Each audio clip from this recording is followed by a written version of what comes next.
Udah berapa? Baru Sombong, satu. sombong. Baru satu anak udah berapa? Baru 2. Baru 2, alhamdulillah. Kita mulai ya Mas, karena sudah malam. Iya, boleh, silakan. Ada yang ditanyakan teman-teman kok, ada yang bisik-bisik ke saya. Oke. Baik, assalamualaikum warahmatullahi wabarakatuh. Waalaikumsalam. Alhamdulillahirrahmanirrahim. Asyhadu an la ilaha illallah wa asyhadu anna Muhammadar Rasulullah. Innal hamdalillahi nahmaduhu wa nasta'inuhu wa nastaghfiruh wa na'udzu billahi min shururi anfusina wa min sayyiati a'malina. May yahdihillahu fala mudhillalah wa may yudhlil fala hadiyalah. Alhamdulillah teman-teman sekalian, pada malam hari ini, malam Senin, Allah mudahkan kita untuk bisa bersilaturahim walaupun lewat online gitu ya. Tapi tetap kegiatan kita harus tetap berjalan dalam kondisi pandemi karena corona COVID-19 yang menyerang terutama di Surabaya yang sudah masuk zona merah. Itu patut tetap kita syukuri. Yang kedua, salawat dan salam semoga tercurahkan kepada kita Nabi Agung Muhammad SAW. Semoga kita termasuk umatnya yang di akhir nanti mendapatkan syafaat. Ya, jadi teman-teman sekalian, malam hari ini kita masih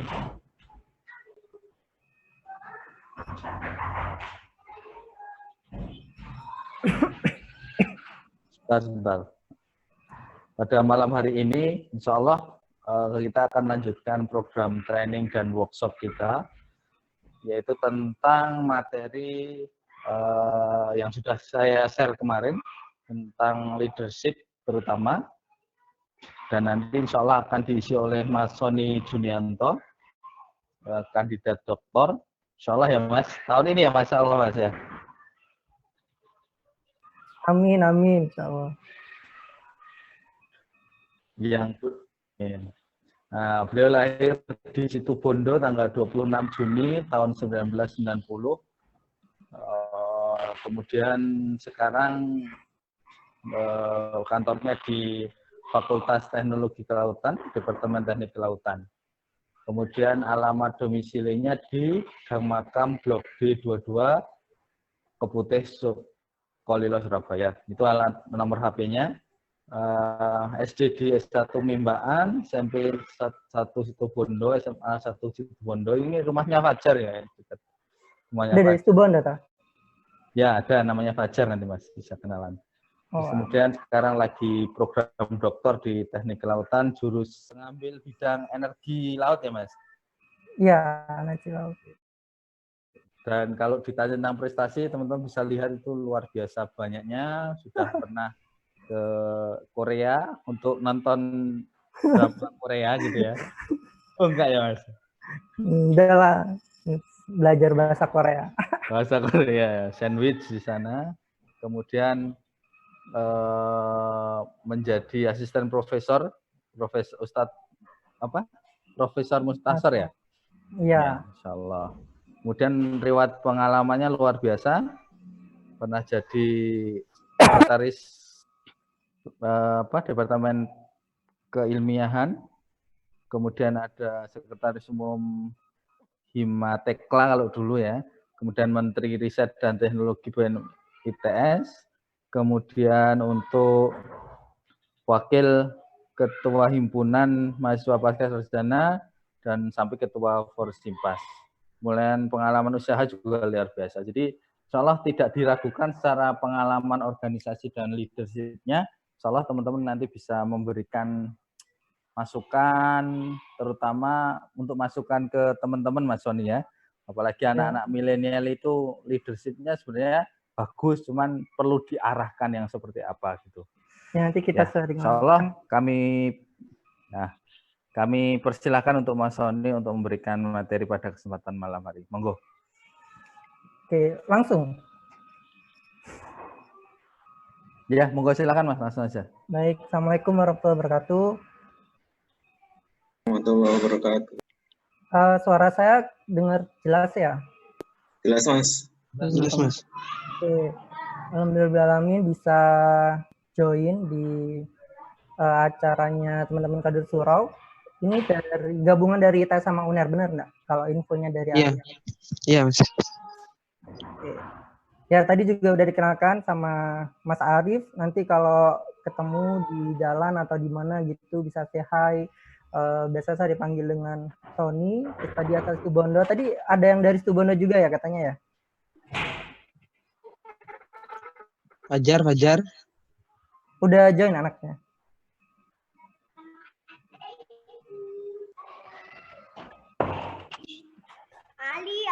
Nanti yang saya bicara. Oke. Puji syukur kehadirat Allah SWT, kita diberi nikmat yang luar biasa. Terus salat serta salam, kita perbanyak berdoa kepada Allah dalam kondisi saat ini ya, pandemi, terus tingkatkan imun, terus jaga jarak juga, jaga diri, jaga kesehatan semuanya. Nah, di sini yang UNER ada yang manajemen? Oh, ada tuh. Nanti kita saya sendiri kan backgroundnya bukan orang manajemen, seharusnya nanti bisa lebih banyak sharing lagi dari sisi manajemen kayak apa gitu kan. Kalau dari ilmu manajemen kan apa yang akan disaringkan tentang leadership, manajerial dan sebagainya itu kan jadi hardcore-nya teman-teman yang kuliah di manajemen ya. Jadi hard competence-nya. Tapi kalau saya yang basicnya teknik kelautan itu kan adalah soft competence gitu kan ya. Jadi adalah kompetensi tambahan yang didapatkan sama saya pribadi dalam beraktivitas di kampus kayak gitu. Baik, saya share materi ya. Nanti kita sifatnya ini ya diskusi ya. Jadi apa yang saya sampaikan ini pemantik dari adik-adik sekalian. Kalau misalkan mau ada diskusi silakan kasih tanda. Nanti saya share PPT kayak gitu. Kalau ngasih tanda gimana caranya? Ada raise hand di situ, ketemu nggak menunya? Ya nanti ini ya diskusinya by raise hand aja. Bentar, saya share ini dulu.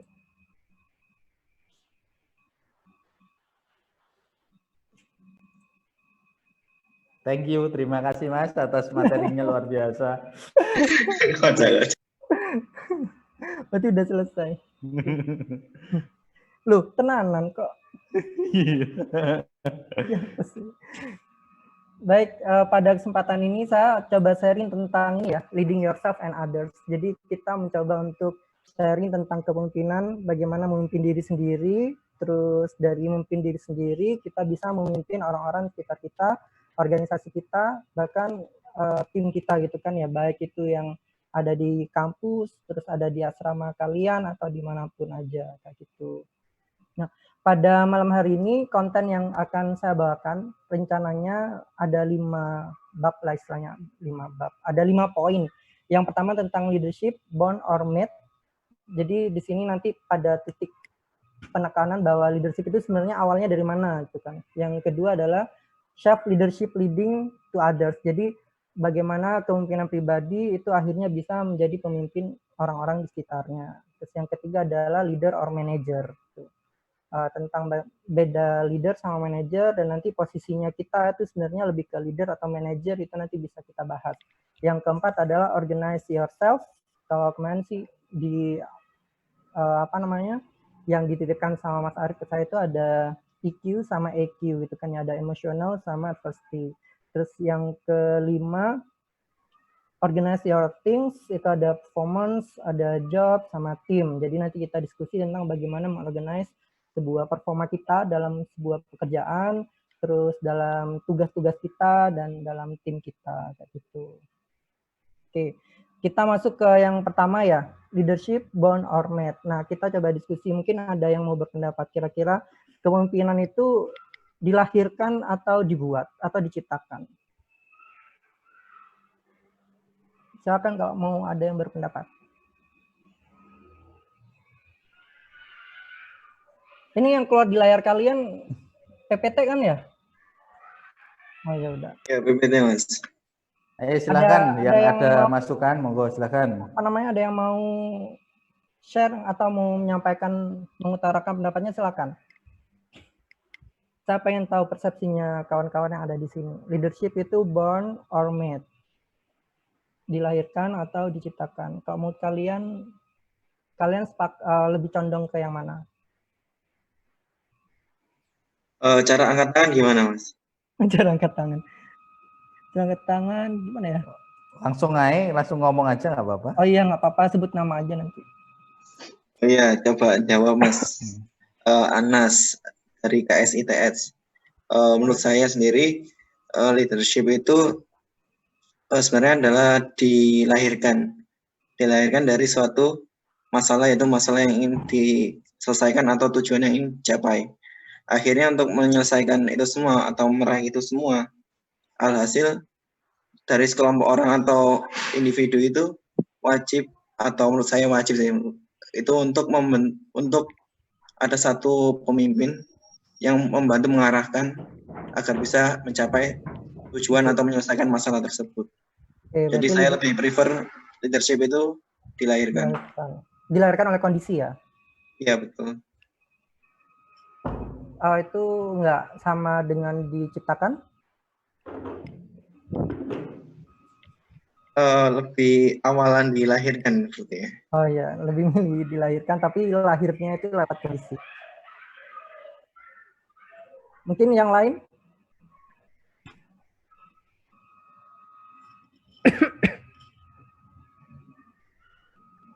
Ada yang berpendapat lagi? Mas, satu orang aja.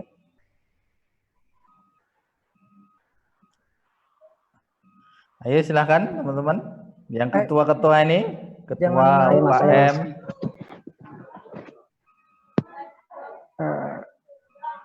Saya ingin berpendapat, Mas. Ya, silakan. Perkenalkan, saya Hilmi dari KSITS. Kalau menurut saya kepemimpinan itu diciptakan, Mas, karena semua orang itu punya potensi yang sama sebenarnya untuk bisa menjadi pemimpin. Pemimpin itu bukan dilahirkan, ya orang ini dilahirkan bakal jadi pemimpin, bukan kayak gitu, tapi itu melalui proses yang sangat panjang ditempa. Jadi kepemimpinan itu merupakan made, jadi ciptaan. Jadi gimana kita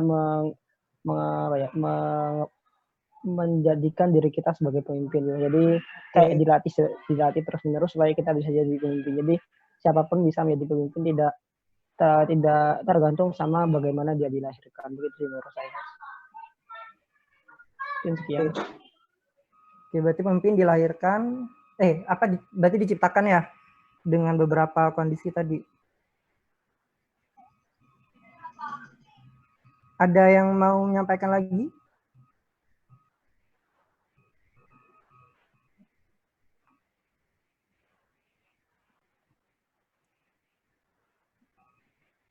Silakan, monggo. Saya mau berpendapat. Saya. Iya, silakan. Ya, Assalamualaikum warahmatullahi wabarakatuh. Saya Putra dari Kader Surau ITS. Ingin menyampaikan sedikit mengenai leadership. Sepengetahuan saya dan sepengalaman saya, leadership itu muncul bukan karena potensi, maksudnya bukan karena memang bakat untuk menjadi pemimpin, tapi semua orang itu berhak untuk menjadi pemimpin. Jadi mau tidak mau kita harus mencobanya. Kita ada usaha lah untuk menjadi seorang pemimpin. Jadi pemimpin itu, jiwa seorang pemimpin itu muncul ketika kita ada kemauan. Jadi meskipun orang itu punya jiwa pemimpin, kalau kemauannya itu tidak ada, itu menurut saya percuma, Mas. Jadi munculnya jiwa pemimpin itu hanya kemauan dari diri kita untuk memimpin sesuatu. Seperti itu. Oke. Pendapat yang menarik. Pendapatnya menarik semua ya, bagus-bagus semua. Saya, Mas. Ya. Saya mau berpendapat juga. Oh iya, silakan. Menurut saya perkenalkan, Mas, nama saya Imran dari KSITS, live dari Makassar. Ya. Wah. Menurut saya, pemimpin itu dilahirkan dan diciptakan, dua-duanya. Misalnya anak raja, itu kan anak sulung, misalnya anak sulung raja itu dilahirkan untuk kemudian jadi raja. Jadi walaupun nggak diapain, ya udah dilahirin buat dia jadi raja. Tapi dengan dia dilahirkan juga, terus kemudian pun dia dibentuk juga, dibentuk untuk bisa menjadi raja. Misalnya juga kalau kita nggak ngomongin lain, misalnya banyak pemimpin yang juga memang asalnya bukan dari keturunan raja, tapi bisa memimpin. Gitu. Jadi berarti pemimpin itu dilahirkan dan diciptakan atau dibuat, kayaknya gitu, Mas. Oke, baik. Saya lanjutkan untuk minta pendapatnya ya. Saya lanjutkan. Jadi untuk leadership, untuk kepemimpinan, bukan pemimpin ya. Untuk kepemimpinan itu sebenarnya setiap orang sudah dilahirkan dengan adanya kepemimpinan dalam dirinya masing-masing. Jadi punya kualitas kepemimpinan yang ada di dalam dirinya. Nah, ini yang harus kita pegang. Bahwa setiap kita lahir dari rahim ibu kita, Allah itu sudah memfitrahkan kita sebagai jiwa pemimpin. Jadi kepemimpinan itu sudah ada dalam diri kita. Bagaimana menjadi leader itu adalah sebuah proses pembelajaran gitu. Jadi kalau misalkan dari awal kita sudah tidak yakin bahwa kita punya jiwa kepemimpinan dalam diri kita, maka kita tidak akan berusaha untuk menjadi pemimpin. Contoh, kita mau punya mobil, tapi kita belum belajar ngedrive ya, belum belajar nyetir. Sampai kapanpun kita nggak akan punya mobil karena kita tidak punya semangat gitu loh. Semangatnya dari mana? Yaitu tadi bisa nyetir. Nah, ketika kita tidak menyadari dalam diri kita itu punya jiwa kepemimpinan, kita tidak akan mengedrive diri kita untuk menjadi seorang pemimpin, kita tidak akan belajar ke sana, kayak gitu.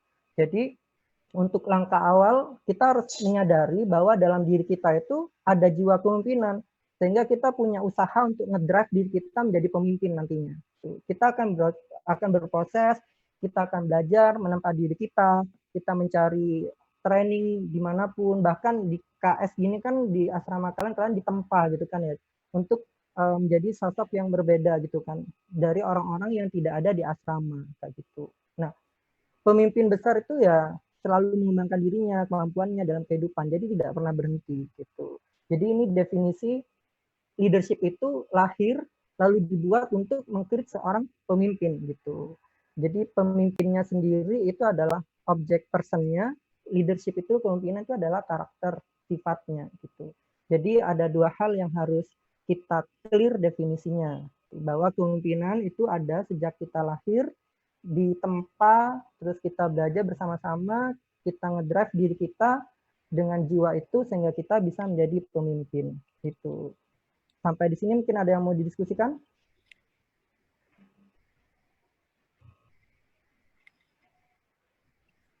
Lanjut dulu, Mas. Oke, lanjut dulu ya. Nah, tadi saya menangkap kan ada pemimpin yang pemimpin itu dibentuk oleh suatu kondisi ya, akhirnya membentuk untuk menyelesaikan sebuah pekerjaan. Benar nggak? Tadi ada yang berpendapat gitu. Siapa ya, lupa saya namanya. Nah, ternyata itu pemimpin itu bisa menjadi pemimpin dalam 3 cara. Yang pertama karena memang kondisi krisis atau tekanan ya, keterpaksaan. Kita dipaksa misalkan kerja kelompok gitu kan ya, terus kita ditunjuk dengan mendadak, terus kita dipaksa untuk jadi pemimpin kelompok itu, mau tidak mau kita menjadi leader dalam kerja kelompok itu. Yang kedua adalah memang personality. Nah, personality ini tadi adalah bawaan ya. Jadi yang sejak lahir kita sudah dianugerahkan sebuah sifat kepemimpinan, personality ini tuh ada yang sampai terus itu akan tetap keluar gitu. Personal beauty-nya itu keluar dalam kepemimpinan itu.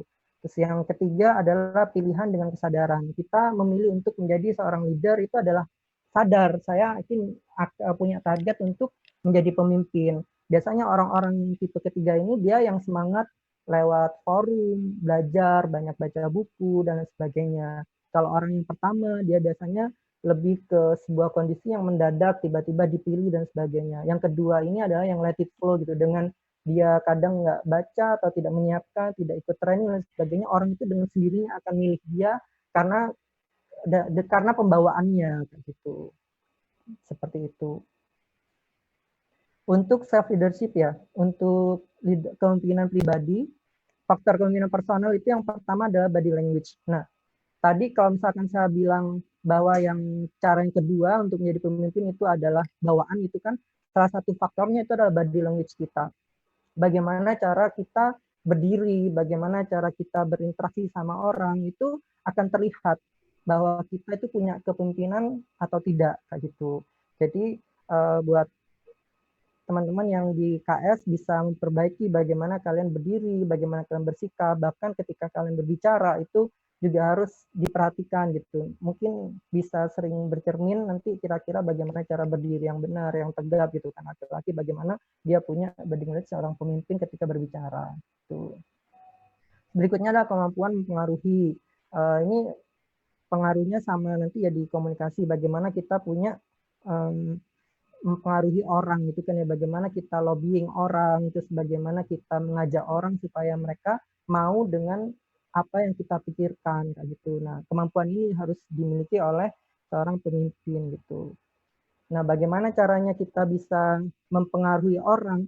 Nah, itu ada seninya sendiri gitu kan ya. Selain dari pengalaman, kita juga harus mengetahui objek yang akan kita ajak itu kebutuhannya apa kayak gitu. Kita based on berdasarkan dengan kebutuhan dari apa objek yang akan kita ajak gitu. Jadi kita berusaha berada di posisi mereka, lalu kita memikirkan, merenungkan mereka itu butuhnya apa sehingga kita bisa masuk ke dalam pemikiran mereka dan kita bisa menyampaikan apa ide kita dan mereka bisa dengan sendirinya bisa ikut gitu, bisa terpengaruh kayak gitu. Tapi kalau misalkan kita sudah hanya memikirkan tentang apa yang kita punya, tidak memikirkan apa kebutuhan dari orang yang ada di sekitar kita, ketika kita mengutarakan sebuah pendapat atau sebuah ide, itu kemungkinan kecil orang-orang di sekitar kita akan mengikuti apa yang kita punya atau apa yang kita pikirkan.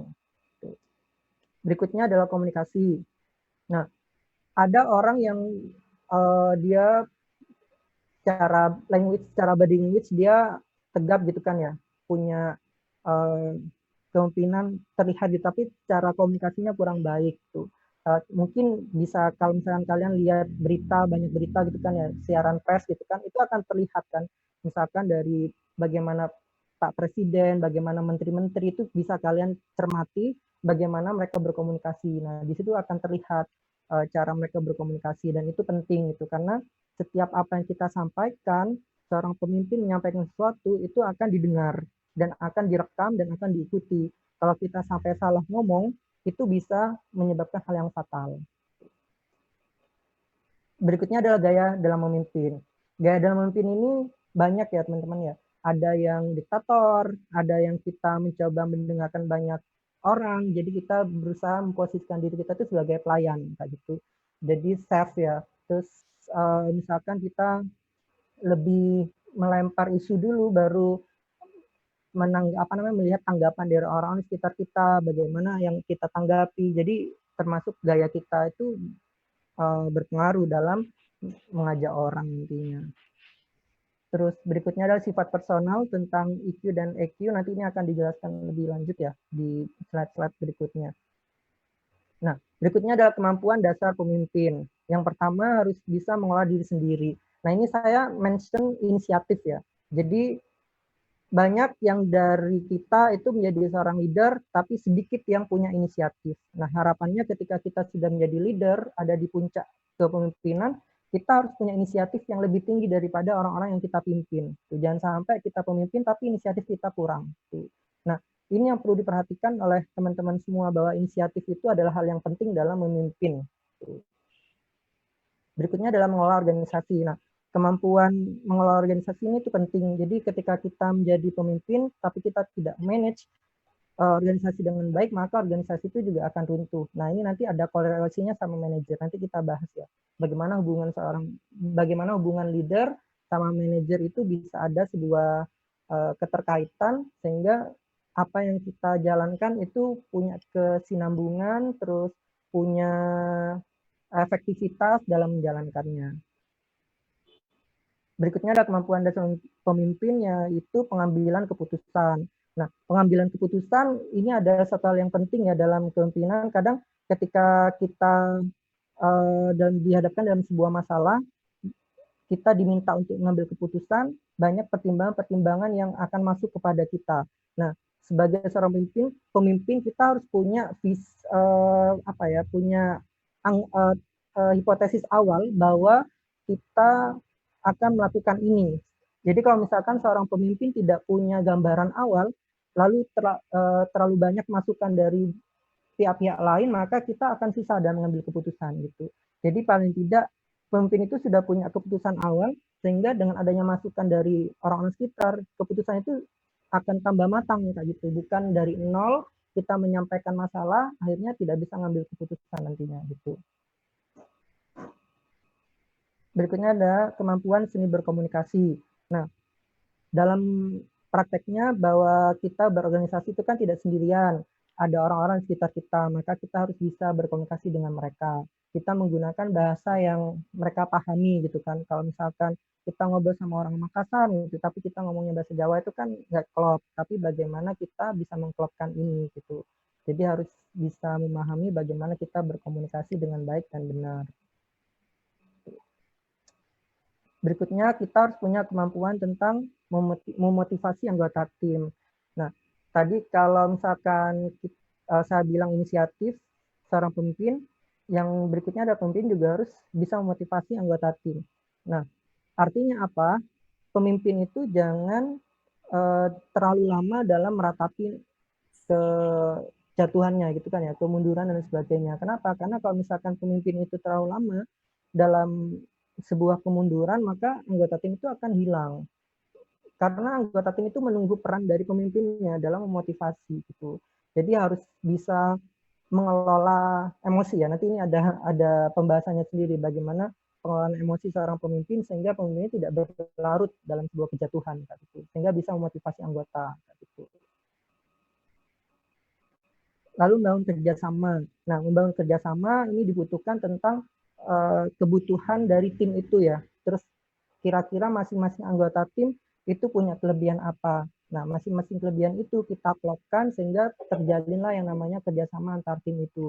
Jadi tidak saling menonjolkan kelebihannya. Jadi sebagai pemimpin harus bisa membaca kira-kira anggota ini itu punya kelebihan apa dan sebagainya. Kita klopkan satu sama lain sehingga terbentuk kerjasama tim. Berikutnya adalah mengelola konflik.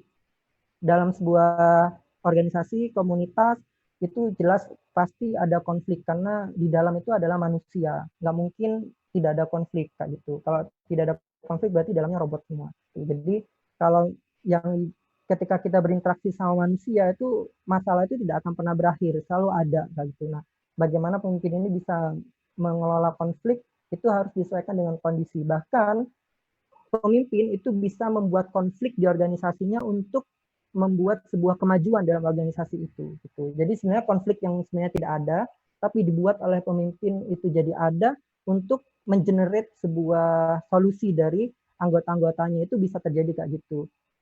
Jadi konflik itu bisa dibuat atau bisa memang terjadi karena sebuah kondisi yang ada di sana. Nah, tugas utama pemimpin itu apa? Yang pertama adalah mengelola. Otomatis ketika berbicara tentang pengelolaan, kita berbicara tentang manage sebuah organisasi. Nah, kita harus terampil dalam mengelola organisasi, harus detail. Jadi, kalau misalkan tidak banyak pemimpin yang paham dalam pengelolaan, seharusnya pemimpin itu punya anggota atau punya tim yang bisa mensupport dia dalam pengelolaan itu, biar tidak buyar semuanya. Jadi, tetap terjaga pengelolaan dari organisasi itu. Terus berikutnya adalah membina.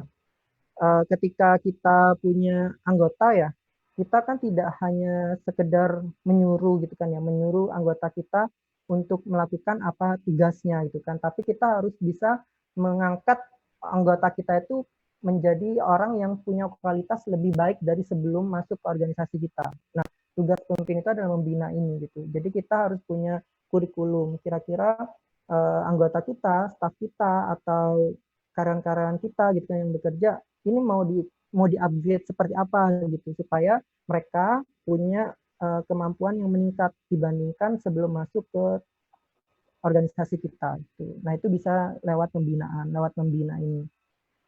Lalu berikutnya adalah mengarahkan. Nah, ketika ada sebuah tugas dalam sebuah pekerjaan, pemimpin itu perannya adalah mengarahkan. Apalagi kalau misalkan saya mengamati gitu kan ya, generasi sekarang itu kalau misalkan tidak diarahkan dia akan kebingungan gitu kan, dan arahannya itu harus detail kayak gitu. Nah, mengingat generasi sekarang yang membutuhkan arahan yang detail, maka poin mengarahkannya adalah menjadi penting saat ini untuk diberikan kepada pengikut-pengikut kita kayak gitu. Jadi ketika kita ngasih tugas tidak hanya sekedar bilang tolong dong kerjakan ini, titik, tidak, tapi harus secara detail jelaskan arahannya apa, goalnya apa, terus harapannya nanti bagaimana cara yang dilakukan oleh anggota-anggotaan kita gitu. Nah itu kalau bisa diarahkan. Berikutnya adalah memberi teladan. Tuh. Nah kalau misalkan kita mengingat kisah-kisah Rasulullah gitu kan ya dalam memimpin masyarakatnya, itu beliau selalu memberikan teladan terlebih dahulu gitu kan sebelum memberikan nasihat dan sebagainya gitu. Nah, seorang pemimpin juga harus mampu memberikan teladan daripada lebih banyak memberikan arahan dan sebagainya. Ada yang mau diskusikan dulu nggak?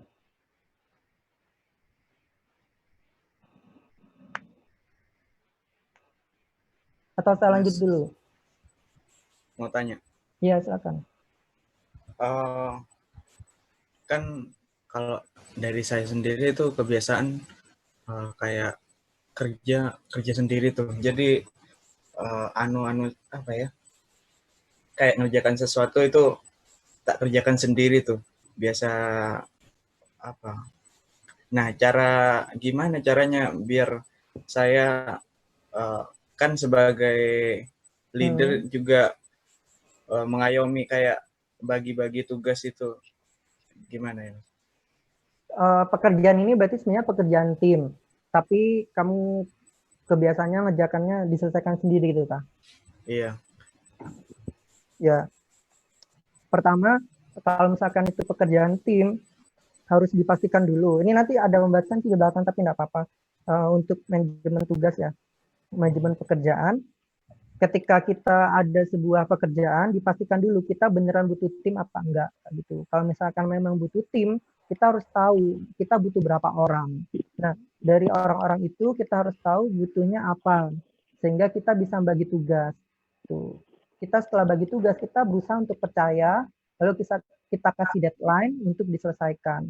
Gitu. Nah, tapi kalau misalkan kita tidak bisa memilih anggota, tapi sudah ditentukan gitu kan ya, misalkan dalam kerja kelompok gitu kan ya, dalam sebuah kerja kelompok presentasi itu, terus itu tidak bisa kita pilih sendiri anggotanya karena sudah ditentukan oleh dosen, ya mau tidak mau kita bagi. Kalau misalkan kita kasih deadline, kalau misalkan tidak bisa tidak sesuai deadline, ya kita take over. Take overnya itu bisa kita sendiri yang mengerjakan atau dibantu sama teman-teman yang lain.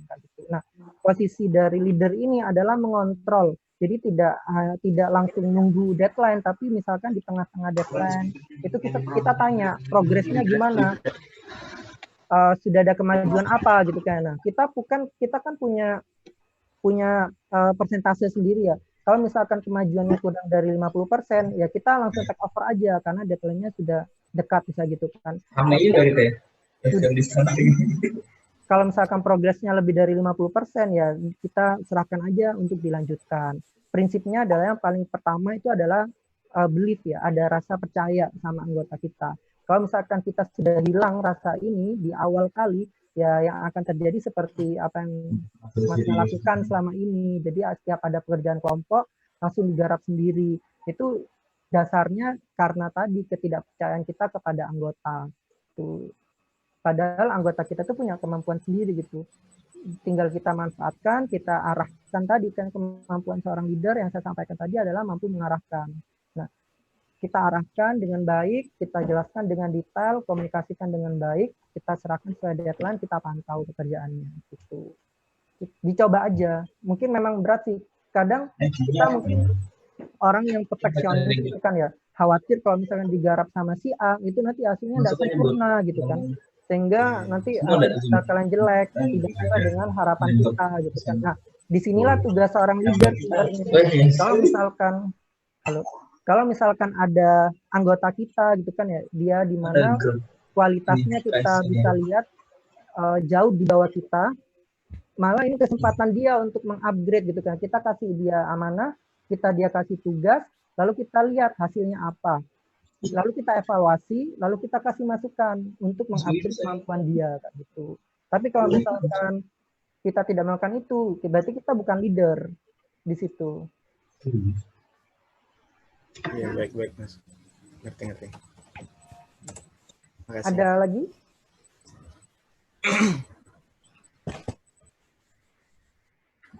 Lanjut ya? Ya, lanjut Mas.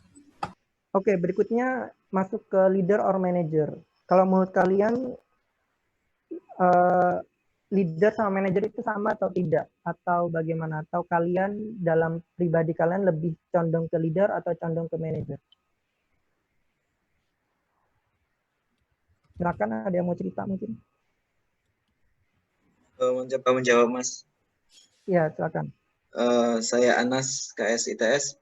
Kalau menurut pemahaman pendek saya, kalau dilihat dari tugas utama yang tadi telah disebutkan untuk leader sendiri, kan ada 4.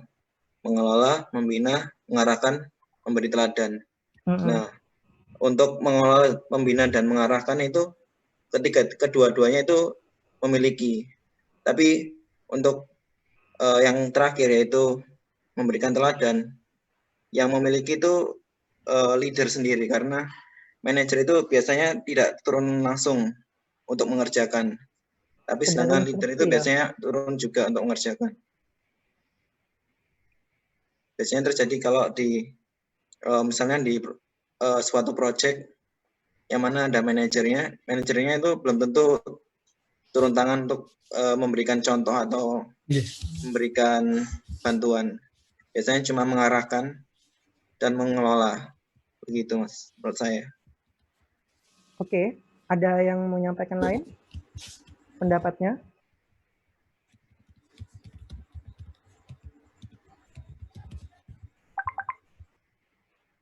Silakan.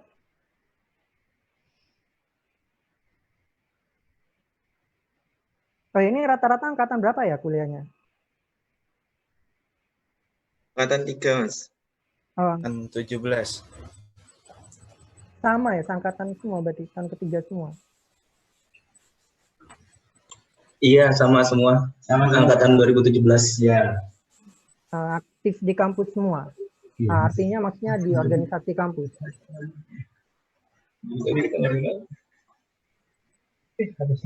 Iya, sebagian besar, Mas. Jadi kalau tahun ketiga aktif di organisasi kampus, berarti rata puncak ini ya, di puncak kepemimpinan kampus biasanya.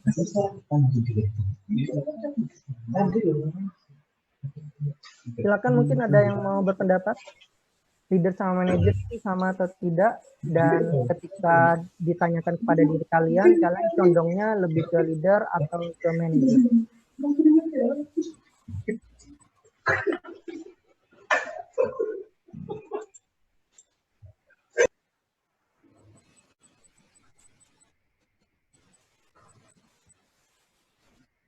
Ayo Sohibul RPM, Sohibul RPM. Sohibul RPM.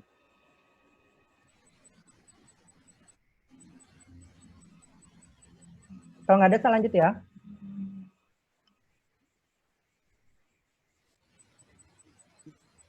Saya coba lanjut ya, bagaimana leader sama manajer secara definitif. Kalau leader itu dia lebih ke person, kalau manajer dia lebih ke sistem. Jadi artinya ketika kita ngomong leader berarti adalah kemampuan dari personalnya. Tapi kalau manajer itu adalah kemampuan untuk menggerakkan sebuah sistem. Gitu. Dan leader lebih banyak kemampuan untuk menggerakkan orang. Nah, lalu yang berikutnya adalah leader lebih banyak biasanya punya inovasi, inisiatif untuk melakukan sebuah perubahan. Nah, manajer itu lebih condong ke administratif, terus lebih ke struktural, lebih banyak pekerjaan-pekerjaan teknis, ngatur-ngatur teknis. Nah, itu adalah lebih ke manajer.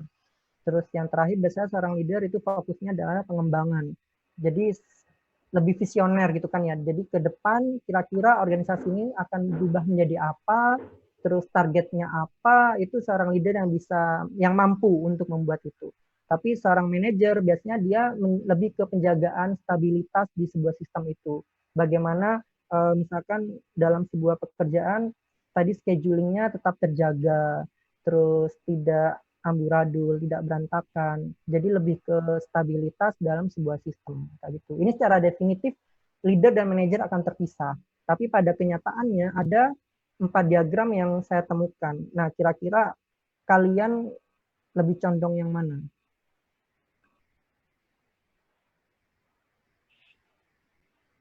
Setiap orang dalam memberikan pimpinan, itu saya yakin dia ada leader dan manajernya.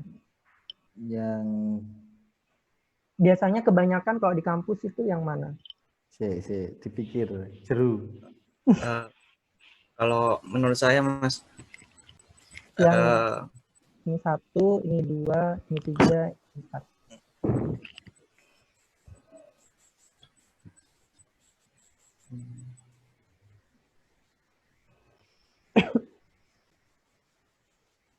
Kalau kalian memimpin di kampus, kebutuhan kalian yang mana?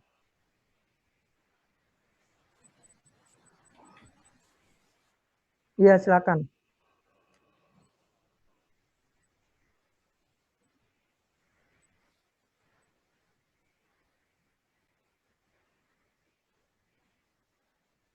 Ini ya,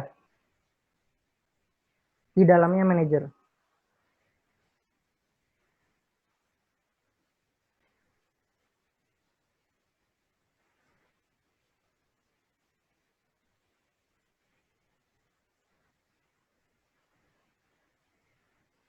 Iya.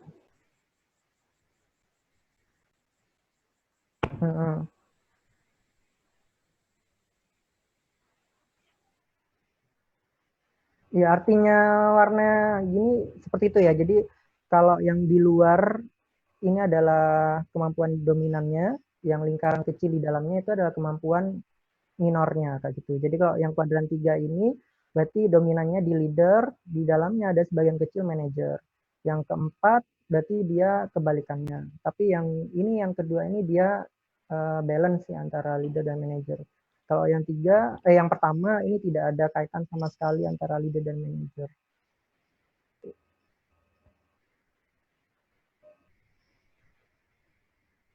Gimana, ada kecondongan yang lain apa sama semua? Kayak yang disampaikan tadi sama teman kalian. Iya, saya setuju sama Amin Mas. Soalnya yang dibutuhkan untuk apa ya, pemimpin-pemimpin sekarang itu ya bisa megang si leader itu lebih dominan karena person to person, dan yang manajer itu juga dibutuhkan untuk keperluan birokrasi dan segala macam, menjaga keseimbangan yang apa ya, menjaga anunya tuh Mas, Apa ini? menjaga Organisasinya.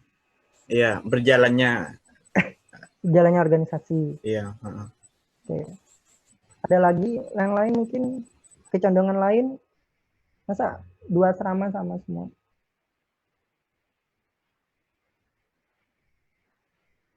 Saya pengen dengar suara KS Unar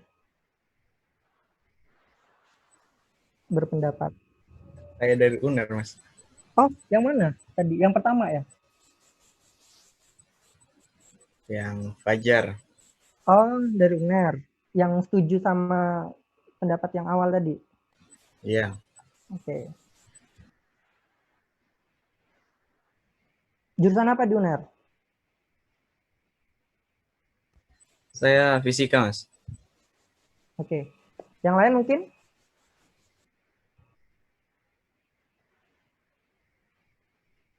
Baik, kalau tidak ada, saya coba buka ya. Jadi, saya mengklasifikasikan ini itu adalah berdasarkan dari bagaimana penggunaannya. Jadi, fact-nya, penempatannya pada kondisi nyata itu di mana. Gitu. Kita coba lihat.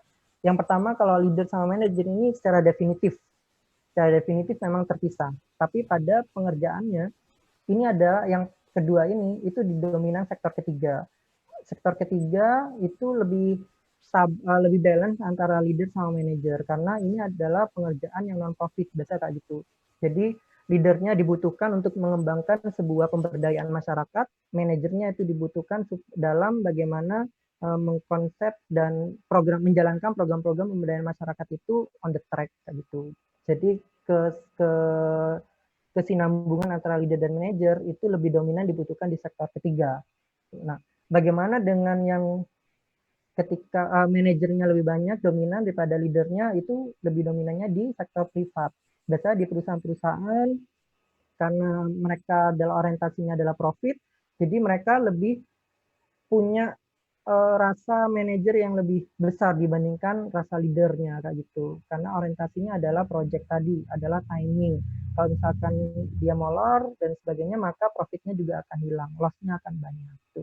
Nah, kenapa kalian itu lebih berpikir tentang yang kuadran ini, yang 3? Karena kalian berada di organisasi publik. Gitu.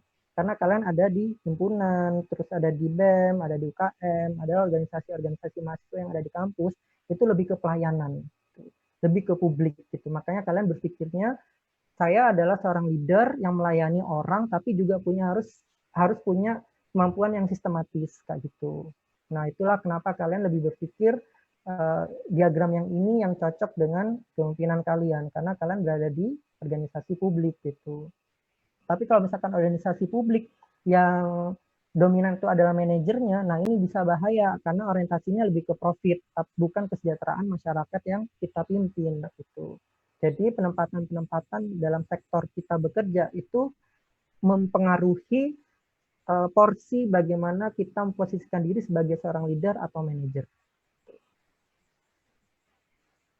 Nah, ini adalah tentang mengatur emosi kita dan bagaimana cara kita menghadapi kesulitan kita untuk tetap sukses.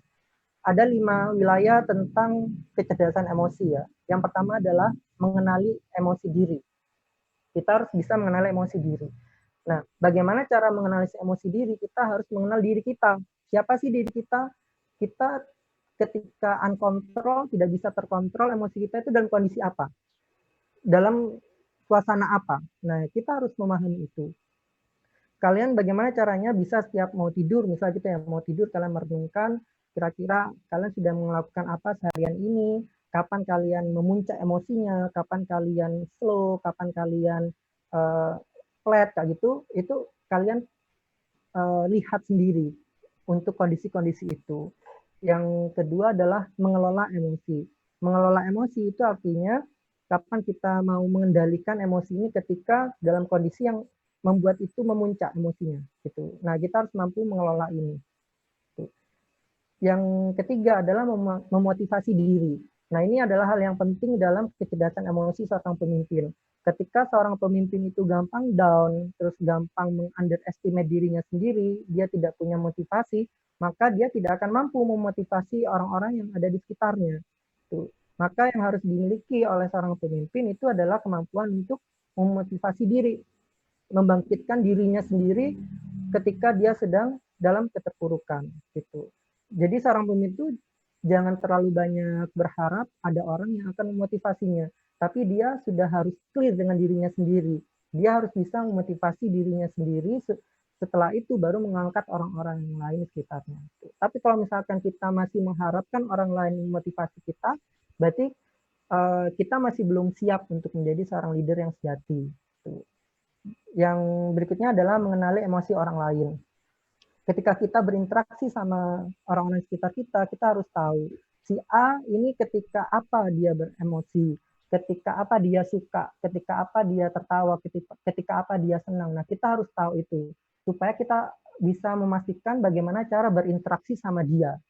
Tapi kalau misalnya kita lost, kita tidak peduli sama orang itu, misalnya gitu kan, nggak tahu kapan dia akan marah, nggak tahu dia kapan senang, lalu kita berinteraksi dengan seenaknya aja, maka dia akan punya feedback yang tidak bisa kita duga gitu, dan itu bisa menyebabkan dia bisa hilang dari kita, terus bisa meninggalkan kita, bisa mutung dan lain sebagainya karena kita tidak mengenali dia dengan baik. Terus yang berikutnya adalah membina hubungan. Nah, seorang pemimpin harus mampu dalam membina hubungan sosial. Jadi keterikatan kita satu sama lain harus dijaga, jangan sampai kita maunya sendiri gitu kan ya, kayak tadi yang cerita tentang mengerjakan tugas pengennya dihandle sendiri aja, itu bisa jadi karena kalian belum bisa membina hubungan gitu kan ya. Nah, ketika kita tidak bisa membina hubungan, kita tidak bisa melihat potensi satu sama lain. Nah, bagaimana cara meningkatkan emosi diri kita, meningkatkan kecerdasan emosi? Yang pertama adalah klasifikasikan emosi diri kita. Jadi kapan kita punya emosi yang meletup yang tidak bisa kita kontrol, kapan kita bisa mengontrol, kapan emosi itu flat, itu kita harus mengenal itu. Makanya dalam kalau misalkan kita disuruh, makanya kan kalau misalkan ikut pelatihan-pelatihan tentang pengenalan diri, yang paling ditekankan adalah kita tuh sebenarnya mengenal diri kita sendiri atau tidak gitu kan ya. Jangan-jangan kita tidak kenal sama diri kita. Nah, kalau kita tidak kenal sama diri kita akan susah tentang kecerdasan emosi ini. Tuh, tadi motivasi diri sendiri tadi sudah saya jelaskan. Terus memahami lingkungan sekitar. Ini adalah sebuah kepekaan ya, empati yang dimiliki oleh seorang pemimpin. Seorang pemimpin juga harus punya kepekaan di sekitar kita, ada kejadian apa, ada kebutuhan apa, yang saya sampaikan tadi di awal bahwa seorang pemimpin harus punya kemampuan untuk mempengaruhi orang di sekitar. Nah, bagaimana cara yang mudah untuk mempengaruhi itu adalah kita dengan tahu kira-kira di sekitar kita itu ada case apa, ada problem apa yang harus diselesaikan gitu. Sehingga ketika kita punya ide itu bisa diterima sama mereka. Tuh. Ini tentang sebuah pemimpin yang melayani ya. Kalau misalkan sebuah bisnis beda lagi gitu. Nah, yang berikutnya adalah penghayatan.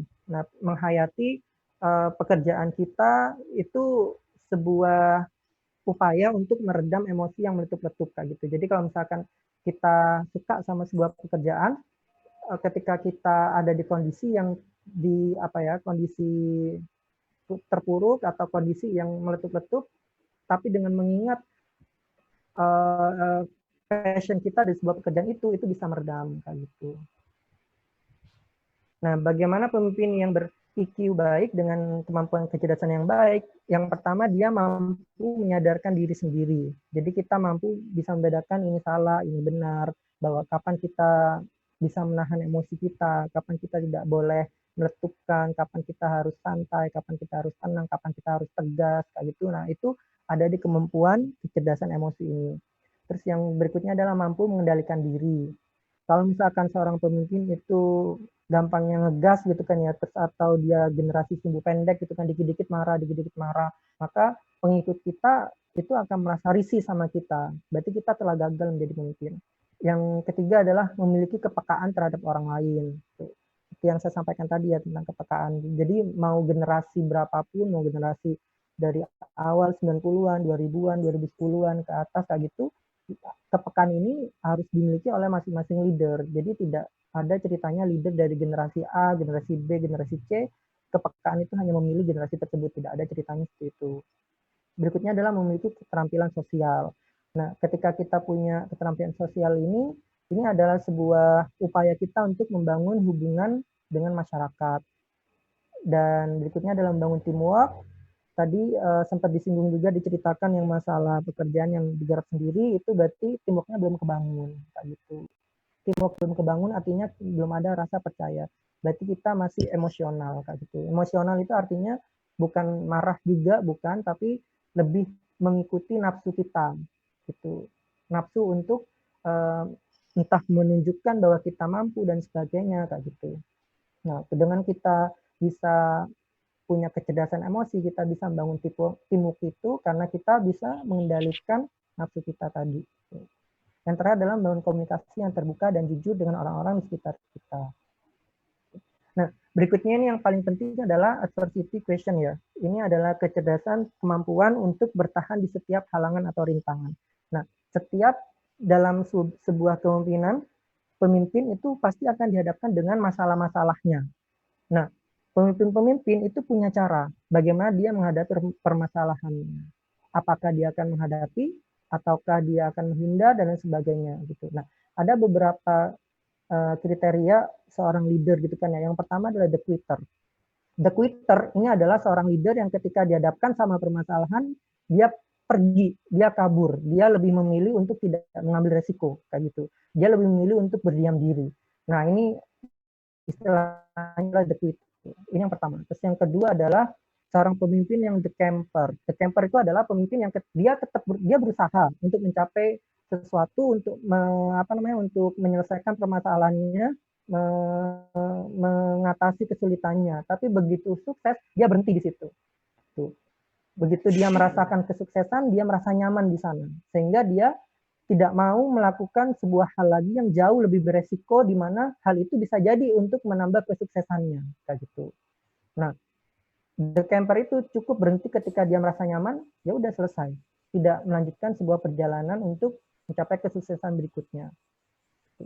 Berikutnya adalah the climber. Nah, the climber ini adalah seorang leader yang dia merasa kurang puas gitu ya dengan hasilnya, karena dia merasa ada suatu hal yang lebih baik lagi yang harus dia capai. Dia terus mencari hal itu, dia terus menyelesaikan problem-problem dan dia hadapi terus-terusan gitu sampai akhirnya dia merasakan satu hal yang lebih baik lagi. Dan dia tidak stuck di situ, dia tidak berhenti, tidak selayaknya tadi ya the camper berhenti ketika sudah kondisi nyaman.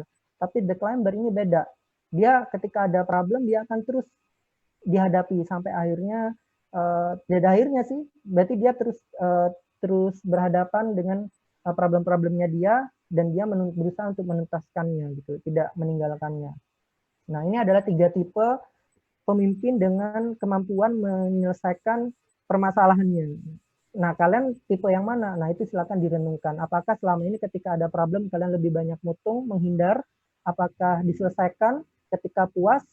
Kalian selesai di sana, ketika dihadapkan dengan permasalahan baru, kalian lebih memilih tidak mau menghadapi karena kalian sudah mendapatkan kesuksesan tertentu, ataukah kalian adalah orang pemimpin yang terus berusaha menyelesaikan permasalahan-permasalahan yang ada sampai tuntas semuanya kayak gitu. Tidak pernah tidak pernah berhenti. Misalkan yang pernah berhenti itu gini. Saya belajar, saya menulis, saya adalah orang yang belum pernah membuat karya tulis, misal gitu ya. Terus saya belajar mati-matian, saya mempraktekkan bagaimana cara menulis, terus ikut lomba karya tulis ilmiah, dan saya juara 2. Nah, saya sudah merasa nyaman dengan juara 2 ini. Maka saya tidak berusaha untuk belajar lagi, tidak berusaha untuk membuat lagi, untuk memperoleh juara 1 atau juara yang lain, kayak gitu. Nah, itu adalah the camper. Tapi kalau the climber, bagi seorang the climber, juara 2 itu bukan akhir segalanya, bukan sebuah kesuksesan yang berhenti, pasti ada kesuksesan berikutnya. Maka the climber ini akan berusaha terus kayak gitu untuk mendobrak hal-hal yang ada. Nah, bagaimana mengembangkan kemampuan seorang pemimpin dalam menghadapi kesulitan? Itu singkatannya adalah lead ya. Yang pertama adalah listen, yang kedua adalah explore, yang ketiga adalah analyze, yang keempat adalah do. Listen itu artinya kita mendengarkan, kita amati, kira-kira ada ini permasalahannya seperti apa. Kita cermati dulu, jadi kita tidak langsung gegabah, langsung melangkah gitu kan ya. Tapi kita cermati dulu kira-kira apa yang bisa kita selesaikan, lalu kita explore. Explore ini lebih ke bagaimana kita punya kemampuan apa saja. Kita punya kelebihan apa saja ketika kita menghadapi problem ini. Lalu kita analisis, kita lihat kalau misalkan ambil langkah ini, kejadiannya apa, ruginya apa, keuntungannya apa. Ketika kita ngambil langkah ini, kekurangannya apa, kerugiannya apa, keuntungannya apa, kayak gitu. Lalu kita memutuskan, lalu kita kerjakan, kayak gitu. Nah, itu adalah seorang pemimpin yang siap menghadapi problem yang ada di setiap kesempitan yang ada, kayak gitu. Saya ada pepatah ya, Leiden is Lichten. Jadi pemimpin itu adalah menderita. Jadi kalau misalnya kita siap untuk menjadi seorang pemimpin, memilih jalan sebuah kepemimpinan gitu kan ya, dimanapun kita berada, berarti kita harus siap menderita. Nggak ada ceritanya pemimpin itu berhenti di satu titik karena sebuah kepuasan tertentu. Kayak gitu. Mungkin ada yang mau didiskusikan sebelum saya lanjut?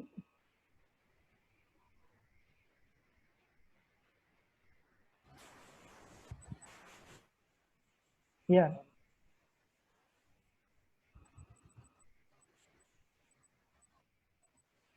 Sektor ketiga itu misalkan LSM ya, jadi lembaga-lembaga non-profit.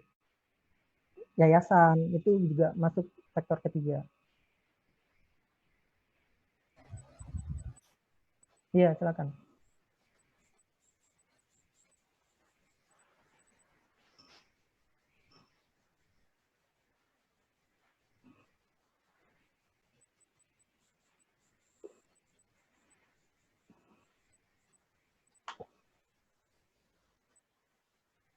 Kita ada di posisi menghubungkan mahasiswa sama manajemen, sama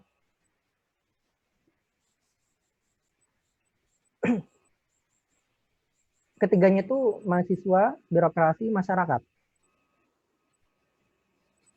Lalu gaya apa yang kita pakai gitu ya? Kalau misalkan kita harus tahu dulu tujuan kita mau menghubungkan mahasiswa, birokrasi, sama masyarakat itu apa.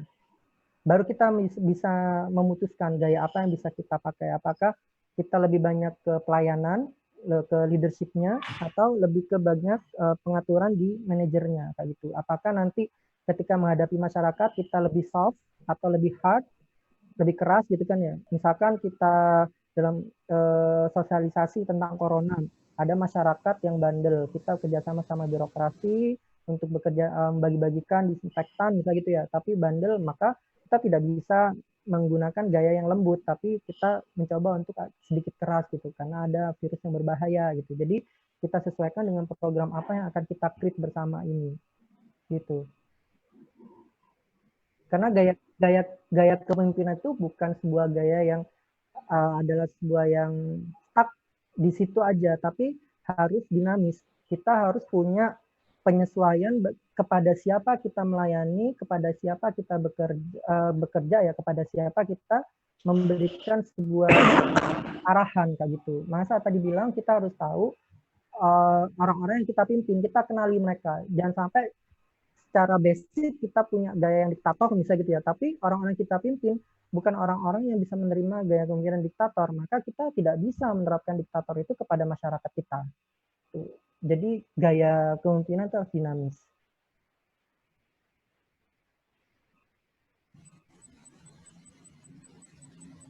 Ada diskusi?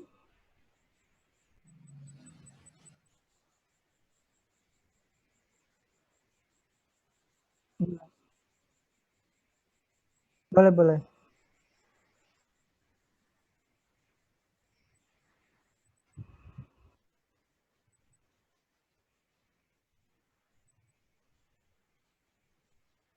KKN.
Gitu. Berarti ini baik case ya.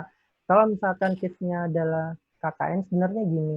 Yang pertama yang harus dilakukan sebagai seorang leader, itu harus benar-benar menyamakan frekuensi di anggotanya. Harus berkomunikasi. Jadi bagaimana pentingnya KKN ini. Kalau misalkan memang ada anggota kalian yang memang sudah tidak mau mendengarkan ya, sebenarnya itu bisa ditinggal sebenarnya. Tapi kalau misalkan ini adalah program kewajiban dari kampus yang mau tidak mau dia suka tidak suka harus ikut, berarti nanti pembagian jobnya jangan serahkan ke dia hal-hal yang harus berkomunikasi sama masyarakat. Kasih dia tugas-tugas yang di balik layar kayak gitu.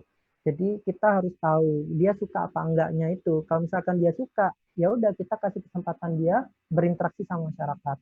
Tapi kalau tidak suka dalam KKN, berarti kita jangan kasih tugas dia yang di depan layar, tapi harus di belakang layar, di mana dia tidak bisa berkomunikasi sama masyarakat dalam program gitu. Kalau saran saya sih gitu. Pernah nyoba seperti itu enggak? Pernah ketika kan dalam KKN itu kan ada program ya, dan program itu kan di-create bersama, tugasnya dibagi-bagi, benar enggak? Ya, nah pembagian tugas itu kan ada yang berkomunikasi ke masyarakat, ada yang menyiapkan perlengkapan dan sebagainya, benar nggak?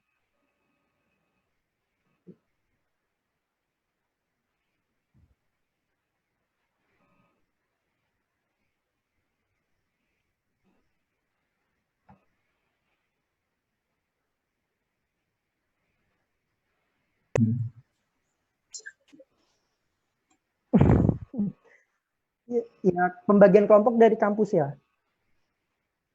Ya, berarti nanti itu bisa jadi evaluasi. Nanti silakan dari peserta KKN menyampaikan evaluasinya ke kampus. Tuh. Dari masing-masing tim, kan itu kan ada report bahwa setiap pekerjaan ternyata butuhnya cuma 5 orang. Butuhnya, karena di sini disediakannya 15 orang, sehingga 10 orang yang nganggur, silakan dilaporkan aja. Supaya itu bisa jadi pertimbangan ke depannya. Gitu. Karena kan ini given ya, kita tidak bisa milih sendiri kan. Halo? Ya, yang kita diskusikan dari awal tadi itu bagaimana seorang leader membentuk sebuah tim. Kita harus mengetahui kita benar-benar butuh tim atau enggak, kita butuh berapa orang, kita harus tahu potensinya, kita harus tahu plannya kita mau ngapain berorganisasi. Tapi kalau case-nya tim itu adalah given, ya mau enggak mau kita laksanakan dengan anggota sejumlah itu, kita kerjakan, tugasnya kita bagi sebisa mungkin rata. Tapi kalau misalkan tidak bisa rata, berarti ada sisifan nanti gitu. Misalkan di hari berapa orang-orang ini, di hari berikutnya di shift kayak gitu. Itu bisa kayak gitu. Makanya kemampuan leader di sini harus imbang dengan bagaimana kemampuan dia memanage, karena berhubungan sama kayak tadi kayak lembaga-lembaga sosial. Itu. Semoga kejawab ya. Ada yang mau didiskusikan lagi enggak?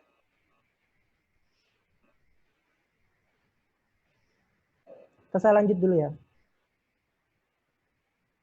Lanjut, Mas.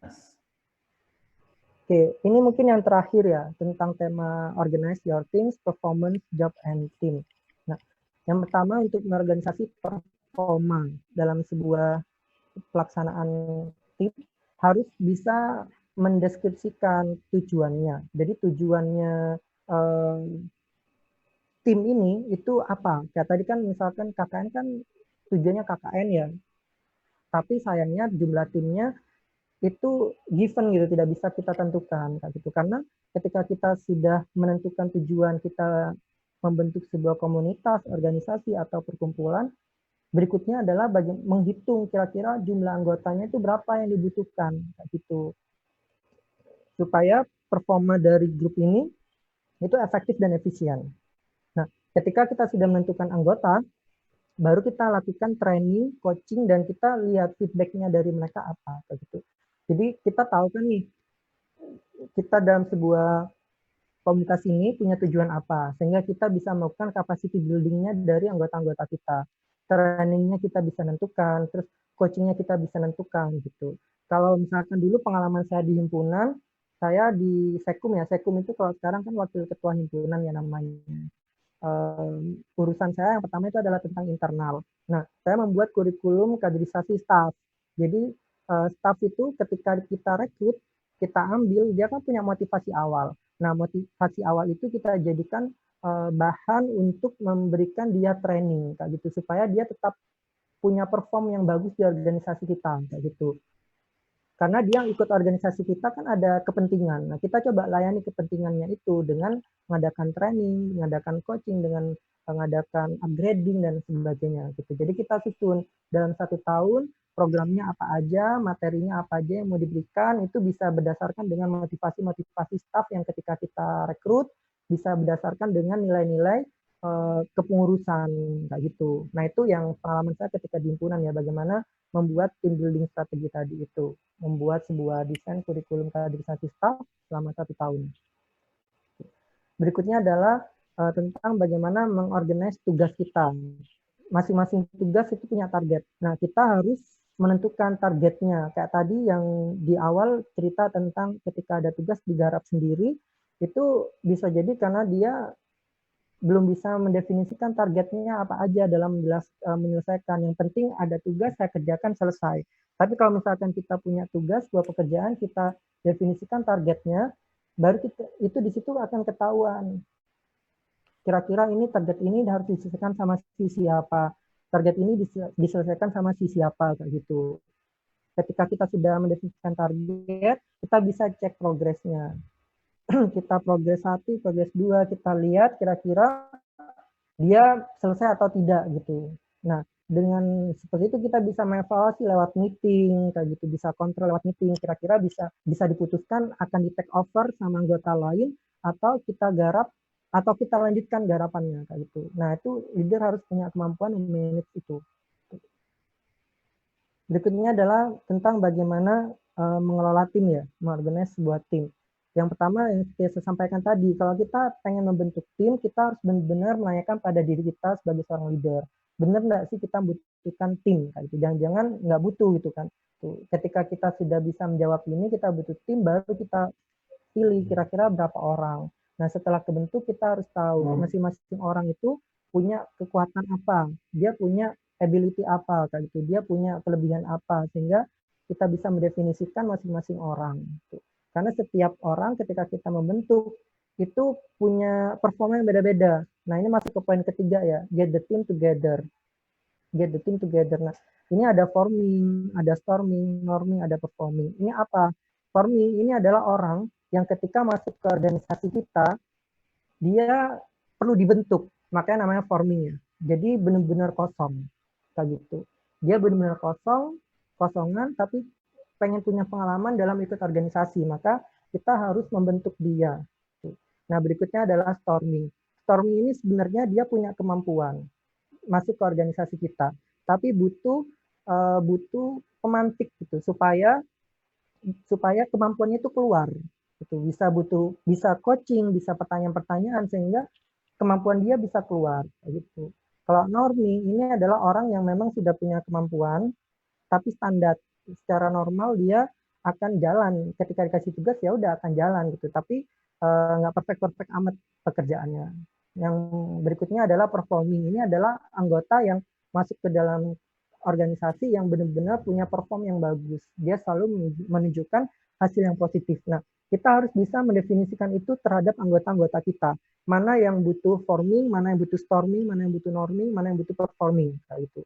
Yang performing biasanya kita tidak terlalu capek-capek ngurusin karena dia tanpa kita pantau, bahkan mungkin tanpa kita arahkan dia akan melejit gitu kan ya dengan tugas-tugasnya gitu. Yang perlu kita perhatikan waktu kita akan banyak di orang yang forming sama storming mungkin gitu. Jadi kita harus tahu anggota yang masuk kepada kita punya kemampuan seperti apa. Nah, berikutnya adalah see yourself as team member. Jadi kita memposisikan diri kita sebagai anggota tim. Supaya apa? Supaya kita tahu kira-kira tim kita itu berpikirnya gimana secara bersama-sama kayak gitu. Kalau kita sudut pandangnya sebagai seorang leader aja, kita maunya adalah memberikan satu arah instruksi. Tapi bisa aja nanti kita akan lupa tentang kebutuhan dari tim itu. Tapi kalau kita memposisikan diri kita sebagai anggota tim, kita akan tahu di situ, oh iya, ternyata kebutuhannya itu seperti ini. Ternyata caranya memperlakukan anggota itu kayak gini, sehingga kita bisa memanusiakan manusia di situ gitu. Kalau kita mengambil posisi sebagai anggota. Sebenarnya kita leader, tapi kita mempersepsikan diri kita sebagai anggota. Supaya apa? Kita keluar kemampuan memanusiakan manusianya itu.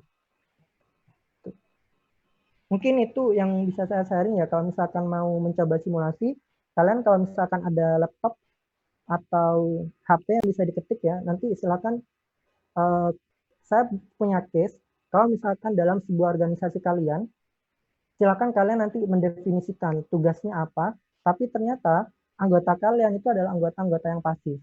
Nah, kalian sebagai leader punya konsep atau punya cara, strategi yang seperti apa untuk mengatasi kondisi ini, anggota-anggota yang pasif, tapi harus ada tugas yang harus diselesaikan kayak itu. Mungkin bisa kalian tuliskan di PPT atau di Word atau di Note HP. Terus nanti kalau yang ada ide bisa di-share di screen. bisa diperlihatkan ke kita, bisa kita simak bersama-sama ide yang kalian sampaikan kayak gitu. Mungkin sambil simulasi seperti itu, mungkin ada yang mau didiskusikan, silakan kayak gitu. Kalau mau dibikin Baik, luar biasa Mas Sony sudah memberikan materinya. Teman-teman masih online? takutnya tidur. Masih. Beri tepuk tangan untuk Mas Sony. Masih.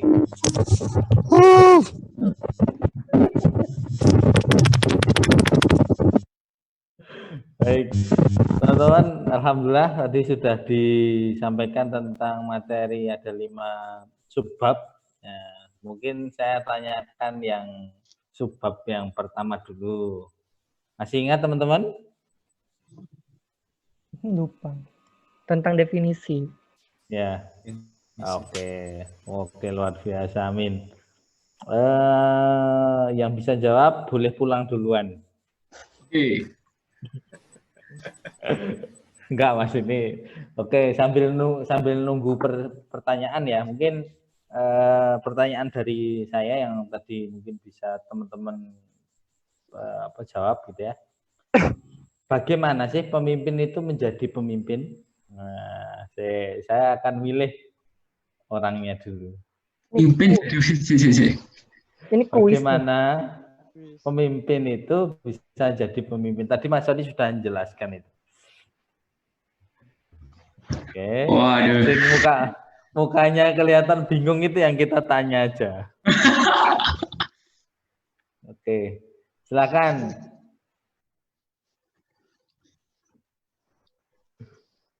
Siapa Mas?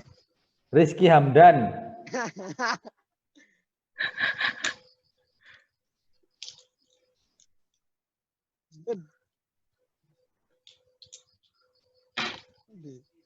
Dimut Mas. Mut. Masuk nggak suaranya? Masuk. Masuk. Ya. Masuk. Apa tadi pertanyaannya, Mas? Bagaimana cara pemimpin jadi pemimpin? Tadi Mas Sony menyampaikan ada 3 cara. Nah, ini sambil. Oh iya, tadi. Satu. Oh, yang born or made nggak sih? Iya, Mas. Krisis tekanan. Oh iya, ada. Yang pertama dari krisis atau tekanan. Yang kedua itu karena terpaksa. Yang kedua tadi karena personalitinya. Yang ketiga karena kesadaran. Iya nggak sih? Nah, antara 3 itulah. Ya. Luar biasa. Silahkan hadiahnya bisa diambil di RPM masing-masing. Oke, silakan teman-teman. Ada mungkin dari materi yang disampaikan Mas Sony tadi, ada yang mau ditanyakan lebih lanjut perihal materinya. Soalnya ini materi yang saya pun belum dapatkan ini semua gitu ya. Tapi alhamdulillah dengan Mas Sony menyampaikan tadi jadi sesuatu yang ilmu yang baru gitu. Silakan kalau dari teman-teman yang lain ada yang ditanyakan. Monggo. Izin tanya, Mas. Silakan. Oh iya, silakan. Saya ini sih tertarik pengen tahu, soalnya kan saya belum tahu. Ini yang dari Situbondo ya? Ya, Situbondo. Oh iya, logat Situbondo. Enggak, logat Madura, orang dari Situbondo enggak ono. Nah, Madura yang dijajah Situbondo. Mas. Jadi kan pada saat ini kita ada di kuadran ketiga tadi yang tiba-tiba di publik. Ya, di publik kan. Nah, kan nantinya kita kan akan menghadapi masa-masa kita nyari kerja dan segala macam kan, ikut LSM atau segala macam. Nah, itu kan butuh apa namanya ya? Ya butuh uang. Bukan, butuh pembiasaan dari awal lagi untuk apa ya namanya? Pembiasaan apa namanya? Adaptasi. Nah, butuh adaptasi lagi dari awal. Nah, itu mungkin ada tipsnya mungkin, Mas. Maksudnya ketika kita cari kerja terus dapatnya misalkan di private tapi selama ini kita nggak pernah di swasta gitu ya. Nah, ya.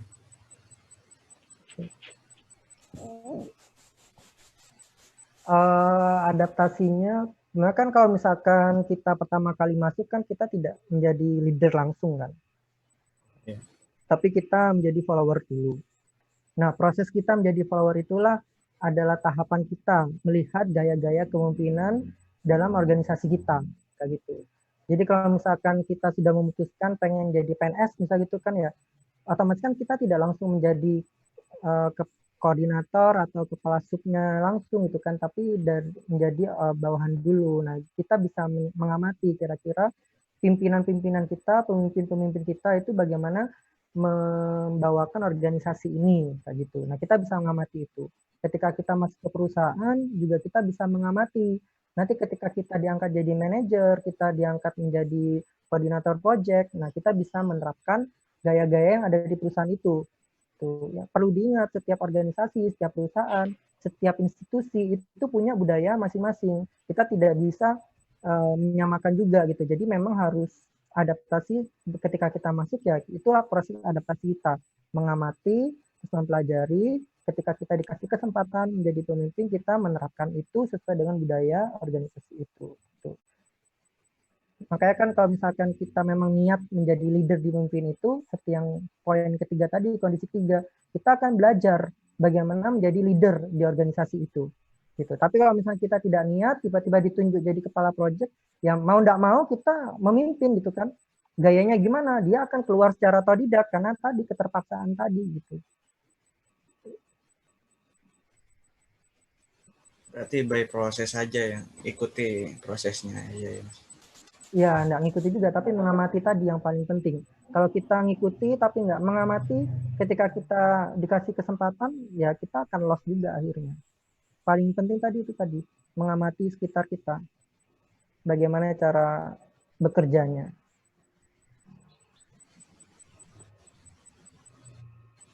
Gitu, Mas. Oke, makasih. Baik, ada pertanyaan lagi dari teman-teman?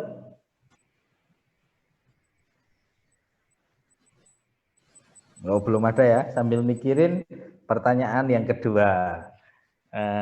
Apa sih wilayah dari EQ? Emotional question. Wilayah. Wilayah.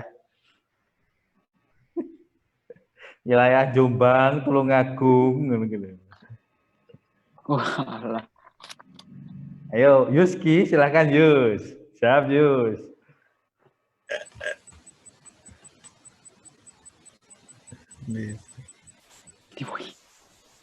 Yuski turut lagi. Ayo, Yus. Siap, Yus.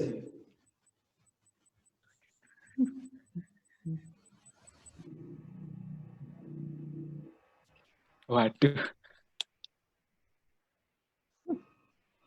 Kok Yuski nggak ada? Yuski. Dimut ya, Mas. Dimut ah? Iya. Oke. Oh, Ahmad sing wis siap nang Indomaret lho. Ahmad. Ganti background ya. Iya.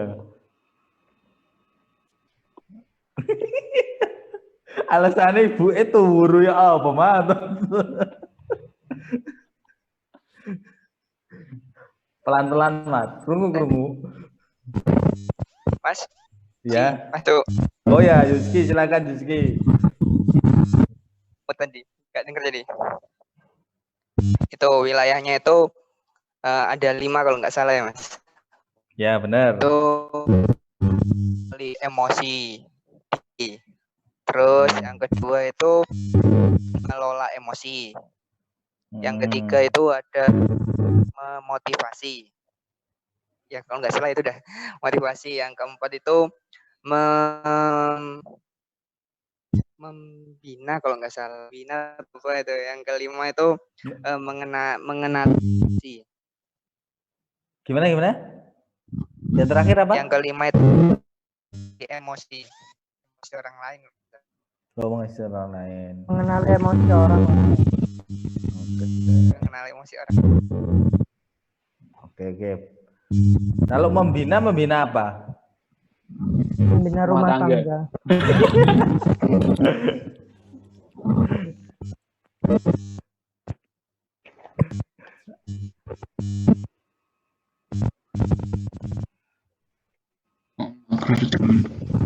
Membina hubungan. Membina hubungan ya. Jadi mengelola setelah mengetahui mengenali emosi orang lain adalah membina hubungan dengan orang lain.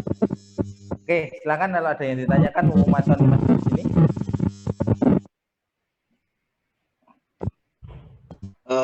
Mas, izin bertanya. Oh, Anas, silakan Anas. Ya, makasih kesempatannya Mas. Yang saya tanyakan, jika pada satu kasus itu kita dihadapi, misalnya dalam satu project gitu ya, kita dihadapi untuk dalam penentuan konsep di awal pertemuan, di mana mempertemukan semua anggota, misalnya ada 5 anggota gitu. Tapi kayak kepemimpinan kita itu apa ya, santuy gitu Mas. Jadi biarin teman-teman yang berpendapat nanti diolah, yang mana nanti aku ngikut aja gitu, ngikut pendapat teman-teman. Terus ketika teman-teman iya, saya ikut ya. Itu sebenarnya termasuk memimpin nggak? Ya, itu aja sih Mas. Ya, langsung dijawab ini. Monggo, silakan. Ya, kalau menurut saya itu bukan memimpin, itu malah yang dipimpin ya. Kalau kita kan sebagai pemimpin yang harus bisa mempunyai pengembangan. Kita punya plan, punya perencanaan, dan punya, seperti yang saya sampaikan tadi, punya gambaran awal kira-kira bagaimana mengerjakan proses dan menyelesaikannya kayak gitu. Tapi kalau pemimpinnya terlalu santuy gitu ya, apa-apa dilempar ke yang anggotanya, apa-apa dilempar ke anggotanya. Nanti kalau misalkan anggotanya ini pikirannya beda semua, maka pemimpin ini akan mati di situ. Karena dia tidak tahu mana yang akan diambil. Karena dia tidak punya gambaran awal sama sekali, nol kayak gitu. Maka yang kayak gini harus dihindari. Jadi pemimpin tidak boleh santuy, boleh santai ya, boleh relax gitu kan dalam memimpin, boleh sangat longgar, tapi jangan sampai kita tidak punya pegangan sama sekali dalam mengambil sikap. Baik Mas, cukup menjawab. Gimana Anas? Ya Mas, cukup menjawab Mas. Jadi udah terjawab. Ya, terima kasih Mas. Saya mau tanya Mas. Silakan. Assalamualaikum warahmatullahi wabarakatuh. Waalaikumsalam. Itu Bondo ya ini ya? Mas. Madura Empire. Mana? Madura Empire. Empire.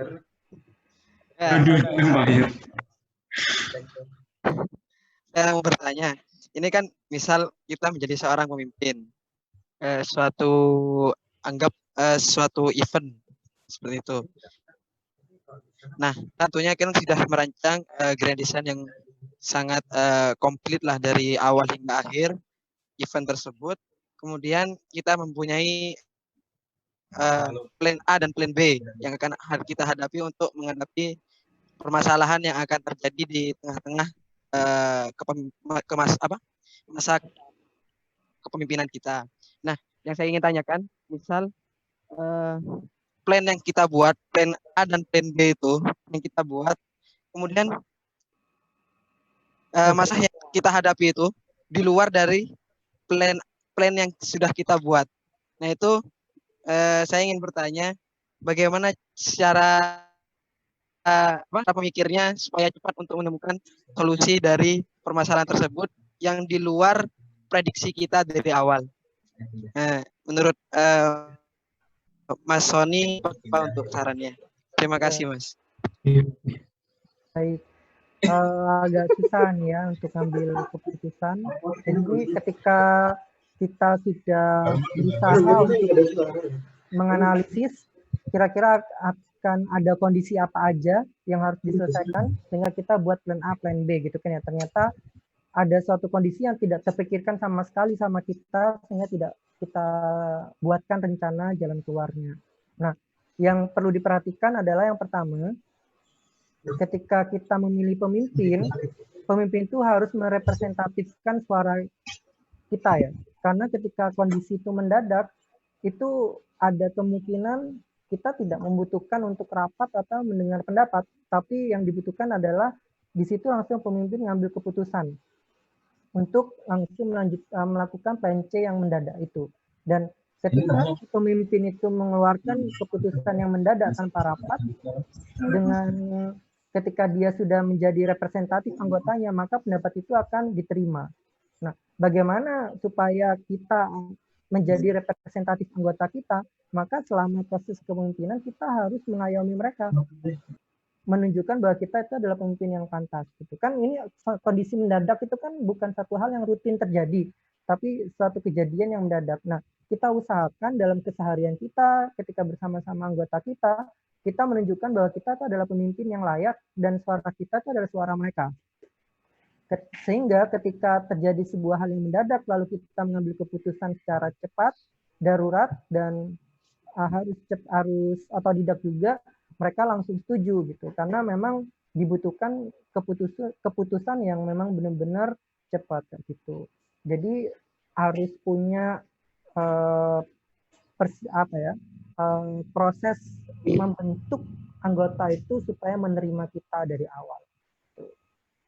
Karena kelemahan pemimpin itu ada beberapa kelemahan ya.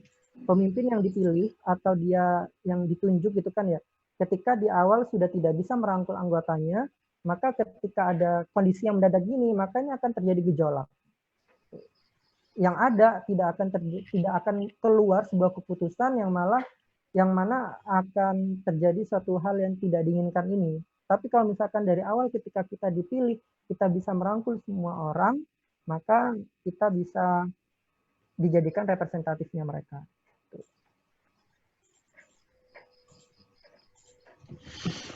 Baik, Mas. Terima kasih, Mas. Ya. Oke. Baik, terima kasih. Tanya, Mas. Oh ya, silakan. Ya, jadi perkenalkan saya Fadli dari Kader Surau ITS.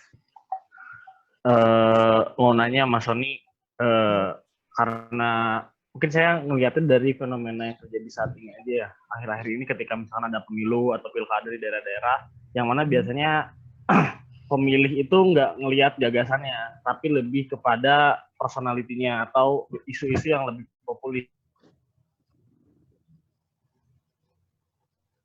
Hal-hal yang mungkin tidak ada sangkut pautnya sama gagasan yang biasa dia bawakan ketika sedang berkampanye. Nah, yang menjadikan saya ngelihatnya kondisi kayak gitu ngebuat para pemimpin saat ini lebih mengutamakan citranya, lebih mengutamakan pencitraan, lebih mengutamakan sesuatu yang minimal bisa dilihat baik oleh banyak, ya elektabilitasnya. Nah, ngelihat kondisi kayak gitu tuh sebenarnya emang seberapa berpengaruh sih gitu. Maksudnya saya percaya bahwa nggak ada pemimpin yang terbaik, tapi pemimpin yang tepat, gitu, yang benar. Lihat kenapa membuat orang menjadi mentingin elektabilitasnya aja dibanding nah kayak gitu. Saya ngerasa pendapat Mas Sony itu ngeliat kondisi kayak gitu seperti apa, Mas? Mohon maaf tadi sempat kepotong. Oh ya, jadi saya ngerasanya dengan fenomena yang terjadi saat akhir-akhir ini di Indonesia, dengan banyaknya isu populis yang dilemparkan, juga banyak sekali orang-orang yang tidak mementingkan gagasan, tapi lebih pada ngelihat personalitinya aja gitu, latar belakang yang sekiranya juga mungkin tidak berpengaruh banyak sama kebijakan-kebijakan yang nanti akan dibuat gitu. Nah, ngelihat kondisi kayak gitu, saya ngelihatnya pemerintah saat ini atau orang-orang yang ingin jadi pemimpin itu lebih mementingkan elektabilitas tadi yang kata Mas Andi bilang. Nah, menyikapi kayak gitu, sebenarnya kita entah sebagai yang akan jadi calon pemimpin atau yang akan memilih pemimpin itu sebaiknya kayak gimana Mas yang ngeliat kayak gitu?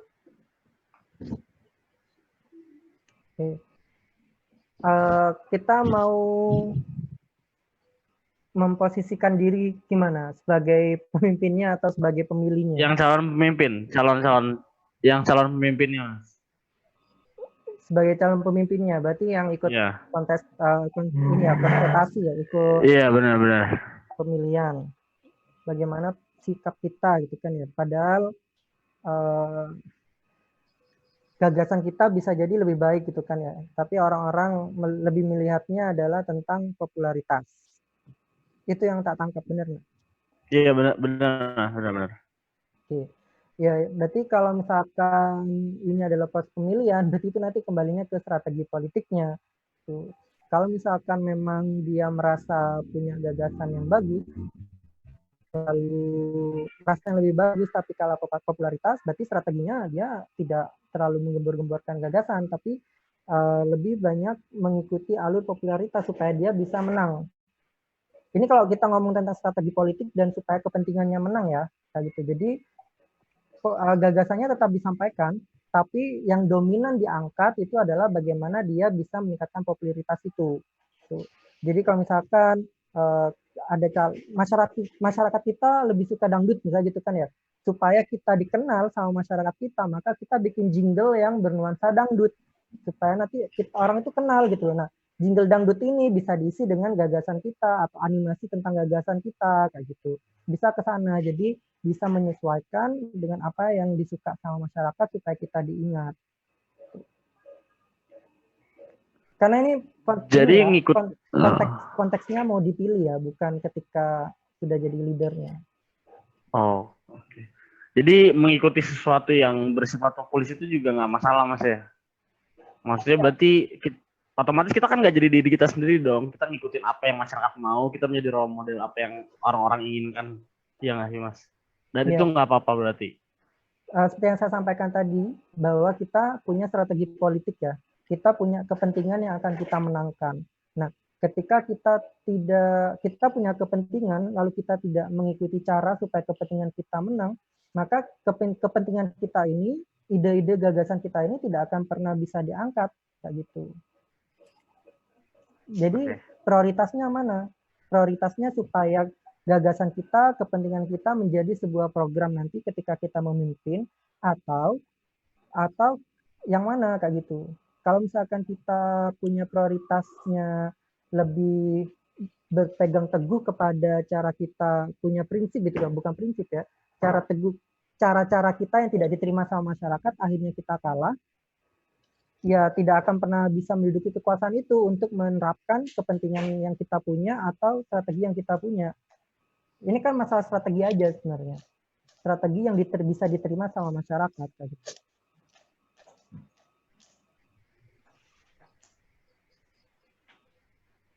Kalau boleh kasarnya sih, yang penting dapat kursinya dulu, baru kita mengutarakan pendapatnya gimana. Kayak kita berjuangnya itu kan rebutan kekuasaannya dulu gitu kan. Iya, Mas. Ini kita ngomong politik loh ya. Iya. Ada campur tangan politiknya soalnya. Oke. Ada lagi Fadli? Sudah? Udah, Mas. Cukup. Oke. Ada yang lain? Zaldi mungkin, Rizaldi?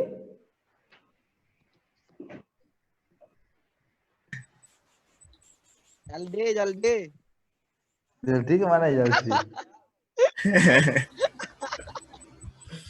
Lagi turu gue, Mas. Aduh. Di kampungnya masing-masing ya? Kalian? Apa ada yang di Surabaya? Oh, di Surabaya semua berarti. Iya, ada yang di karantina, ada yang di rumah. Nah, Zaldi gimana? Ada pertanyaan? Waduh. Apa sudah ada yang punya strategi menghadapi anggota yang pasif? Nah, mungkin tadi yang disampaikan Mas Oni, mungkin sekilas dulu, nanti mungkin sampai ada notes-nya atau jawabannya dari teman-teman. Mungkin sekilas yang ditanyakan Mas Oni, ada yang mau jawab untuk menghadapi anggota yang pasif gimana caranya? Dibina atau dibinasakan? Dibina.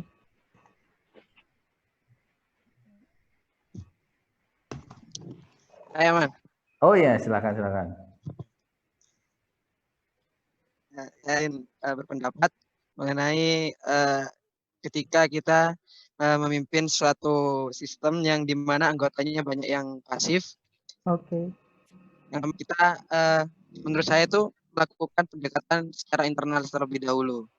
Yaitu seperti yang saya lakukan tuh biasanya ngajak ajak ke tim itu, ajak makan. Nah, di situ kan pasti nggak ada yang nolak kalau diajak makan ya. Resikonya ya kita yang keluarkan biaya gitu. Nah, demi tim lah. Nah, setelah kita sudah kumpul dalam keadaan nyaman juga, nah, di situ kita mencoba mendekati satu-satu dari orang-orang yang bakal kita pimpin nanti ke depannya. Terus kita tanyakan di situ apa, misalnya kita punya suatu sistem organisasi yang seperti ini. Kemudian kita plot terlebih dahulu, maksudnya apa-apa saja yang kita bakal kerjakan ke depannya nanti. Nah, di situ kita mencoba untuk menawarkan sesuatu kepada mereka secara pribadi, memaparkan program-program kita. Nah, di situ kita nanti tanyakan passionnya mereka itu di mana gitu. Soalnya kalau mereka mengerjakan tidak sesuai passionnya mereka itu sulit. Karena awalnya memang dasarnya mereka itu pasif. Kalau pasif, kalau kita memberi sesuatu yang bukan passionnya mereka, itu bakal sangat sulit dan tidak akan jalan.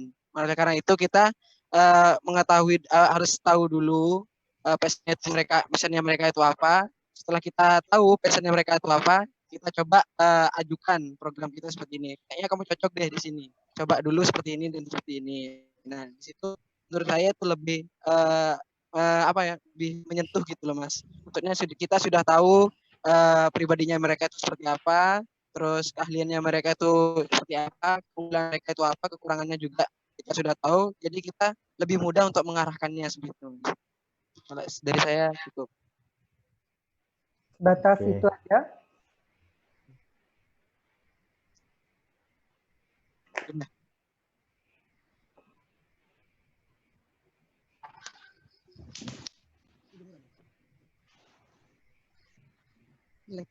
Halo, ya? Sudah, Mas.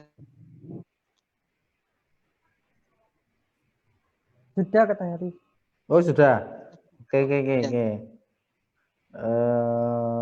Yang lain mungkin ada satu lagi mungkin untuk mengatasi anggota yang pasif. Yang di chat gak bales, di read doang gitu. Ya. Terus di telepon gak diangkat-angkat gitu. Tapi Instastory update. Instastory update. IG aktif. Gitu. Astagfirullah.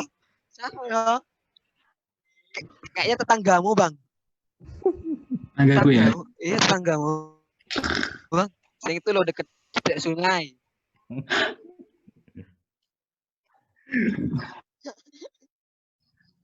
Wah, ini. Ada mungkin ada yang tanyakan atau ada yang mau menyampaikan tentang anggota yang pasif? Zaldi, Mas Zaldi. Oh ya, silakan Zaldi, silakan.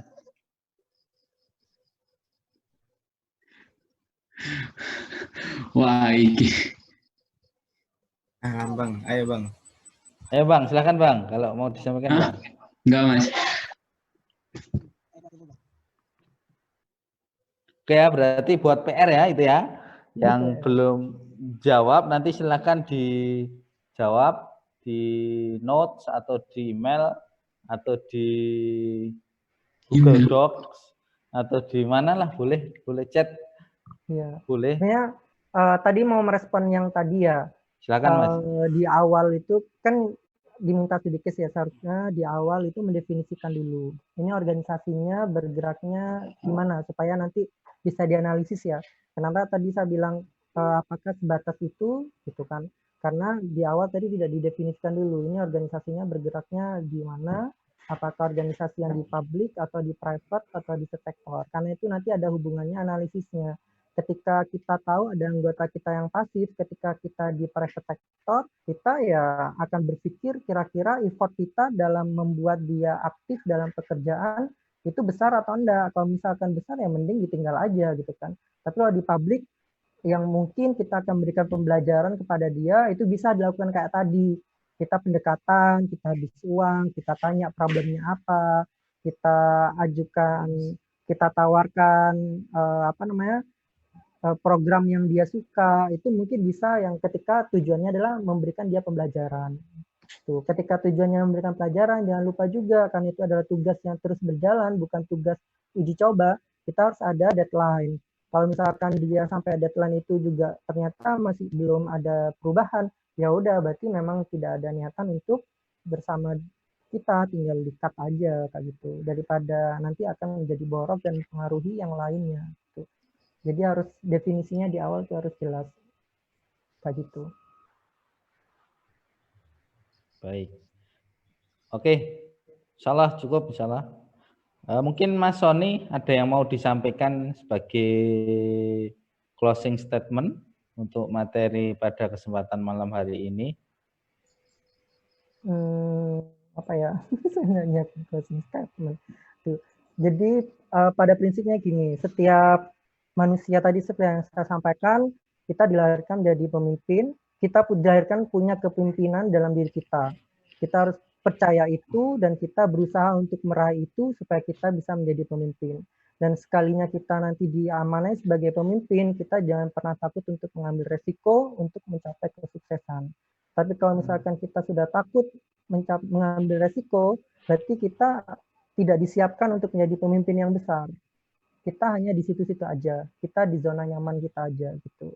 Nah, ketika masa itu datang kepada kalian, maka jadilah pemimpin yang selalu berani ngambil resiko untuk meraih kesuksesan bersama. Mungkin itu, Rif. Sudah, Mas? Oke, alhamdulillah. 2 kali tepuk pramuka. Waduh, iki.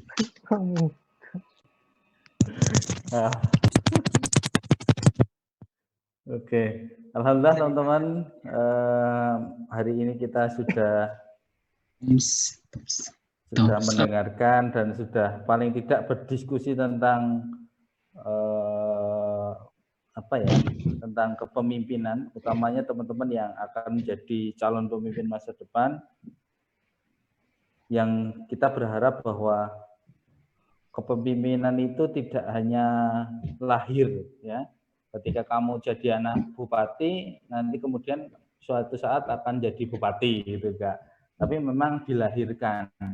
Jadi kita ada proses dan setiap orang punya hak yang sama untuk jadi pemimpin. Bagi dia yang mau menjadi pemimpin, maka jalurnya sudah jelas. Jalurnya sudah nyata bahwa dia akan mengikuti jalur itu untuk sampai jadi pemimpin. Tapi kalau bagi dia yang tidak mau jadi pemimpin, ya jalurnya jelas. Silahkan jalur itu tidak diikuti, maksudnya gitu. Pilihannya di tangannya teman-teman. Teman-teman mau ikut atau tidak, atau memenuhi jalur itu atau tidak. Yang terpenting adalah teman-teman harus memutuskan itu. Selamanya kalau tidak diputuskan akan berada di pertengahan. Kalau di tengah-tengah digantungin gitu kan sakitnya luar biasa. Ya. Kok jadi begitu ya closing statement-nya? Pengalaman digantung. Digantung.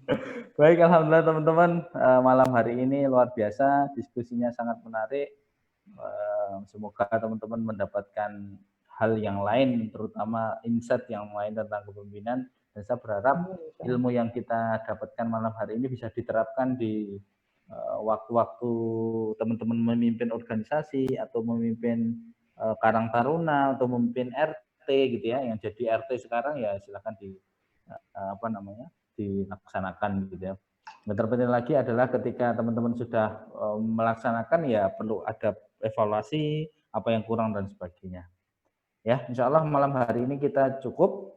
Saya ucapkan jazakallah khairan kasir kepada Mas Sony yang sudah merelakan waktu malamnya di waktu-waktu minggu malam tidak bersama keluarga, bersama kita gitu ya. Iya, keluarga juga lagi jauh di Jember. Oh ya, di Jember ya. Ya alhamdulillah kita diberikan ilmu yang luar biasa untuk itu. Baik teman-teman, terakhir kita akhiri untuk agenda training dan workshop leadership ini dengan bacaan hamdalah. Alhamdulillahirrahmanirrahim. Dan kita sempurnakan doa kafaratul majlis. Subhanakallahumma bihamdika asyhadu an la ilaha illa anta astaghfiruka wa atubu ilaik. Sampai jumpa di training dan workshop ke depan. Semoga teman-teman sehat selalu, jaga kesehatan. Kalau tidak ada perlu keluar, jangan keluar. Mending di rumah, bantu orang tua, atau yang produktif. Gitu ya. Sampai jumpa. Kita tutup. Wassalamualaikum warahmatullahi wabarakatuh. Nah, terima kasih Mas Soni sudah meluangkan waktu. Pamit ya. Ya, suun Mas.